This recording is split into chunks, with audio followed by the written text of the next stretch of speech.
Es algo muy lindo para todos y de verdad agradecerles de corazón por prestarse por esta linda causa. Y Sabrina, ¿tienes algo?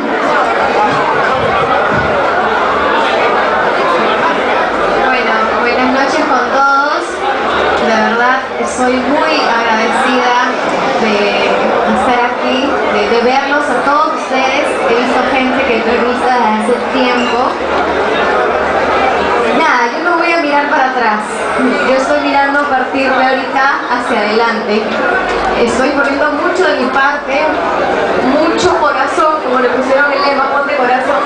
Le estoy poniendo muchas ganas en mi rehabilitación. Gracias a todos por su apoyo, por ese cariño que me tienen. De verdad que Dios lo bendiga a cada uno de ustedes, a los artistas que han venido el día de hoy, a los organizadores como Wendy, Jiménez, Rocío Borges, Anthony, mi gordito lindo, que de verdad si no fuera por ellos no hubiera sido posible este evento. Muchísimas gracias a todos ustedes, gracias, de verdad, que Dios los bendiga a cada uno de ustedes.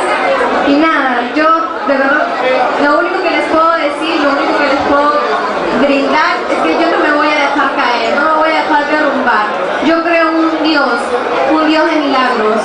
Así que yo sé que Él ya me sanó y solamente es cuestión de un poco de paciencia para yo poderme levantar de esta silla de las ruedas. No, yo creo que la mayoría me conoce cuál ha sido mi trabajo. Bueno, bailaba con Yola Polastri, infinidad de eventos, ¿no? Mis piernas siempre bailaban. Y el día de hoy, por ahora están dormidas, pero yo sé que esta mano me voy a despertar.